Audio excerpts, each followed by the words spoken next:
И еще такая тематика есть. Тематика сильной этики.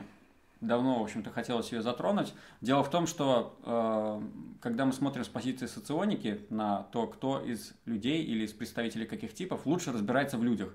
То есть получается, что логикам это дано чуть в меньшей степени. Они разбираются в людях, исходя из каких-то логических наблюдений, из наблюдений за людьми как за некими объектами. Они пытаются искать в этом логику какую-то поведения и выстраивают взаимодействие с людьми только через логику в основном. Этика у них по ходу жизни немножко наполняется. У этиков подход обратный, то есть они не логически подходят к взаимодействию к человеку, а ориентируясь на какую-то природную эмпатию и умение человека почувствовать. И получается, что в плане понимания других людей этики находятся в несколько выигрышном положении. Вот. Да, но тоже не сильно обольщайтесь, потому что мы иногда рассказываем про этику, потом приходят к нам люди, типируются, оказываются этиками и долго не могут в это поверить, потому что проблемы в отношениях с людьми, они все равно существуют. Поэтому здесь у этиков есть преимущество, но оно просто не такое волшебное и прекрасное, как многим хотелось бы, потому что действительно может сложиться впечатление, что логики в людях не понимают ничего, а этики тогда должны понимать все, и они с детства вообще знают, как строить отношения, как жить с другими людьми и вообще прекрасно в этом ориентируются, и как рыбы в воде. Но в идеале, конечно, если у человека тип наполняется как-то гармонично, он свою этику, точнее, в его жизни есть пространство для того, чтобы его этика как-то наполнялась, развивалась, и нет каких-то препятствующих тому факторов, или он сам сознательно как-то понял и над этим работает, тогда да, очень часто этики действительно многие вещи чувствуют лучше.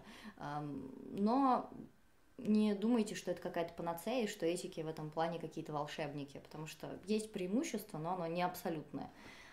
Но еще разная этика получается у этиков-сенсориков и этиков-интуитов. Вообще Ну самые да. страшные люди – это этики-интуиты. Вот. А у этиков-сенсориков у них есть очень большая ориентация на человека, у них есть очень большая завязка на симпатию к человеку, но при этом, поскольку это сенсорики, у них вот в плане какой-то прозорливости они все-таки чуть меньше могут прочувствовать наперед потенциал там, по отношениям с человеком или чем это может примерно закончиться, или насколько это перспективно. Вот Ну да. этики-интуиты предчувствуют это гораздо лучше и видят картину шире и сразу. Ну, мне кажется, такое предположение мне, что этики-интуиты в людях ошибаются реже, чем этики-сенсорики.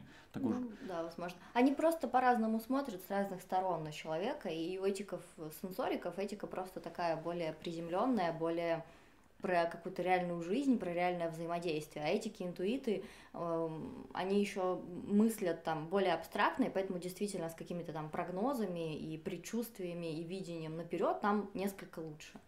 Вот, поэтому самые страшные люди – это этики-интуиты. Вот. Чуть менее страшные – это этики-сенсорики.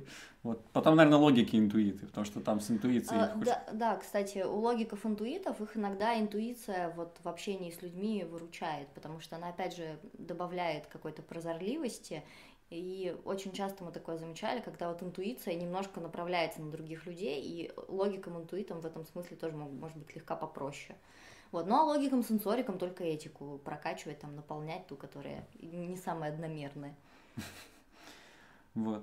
Так что вот такой момент. И спрашивают тут, может ли этика увеличивать тревожность по поводу отношений. С детства видно, что что-то плохо до появления объективных проявлений.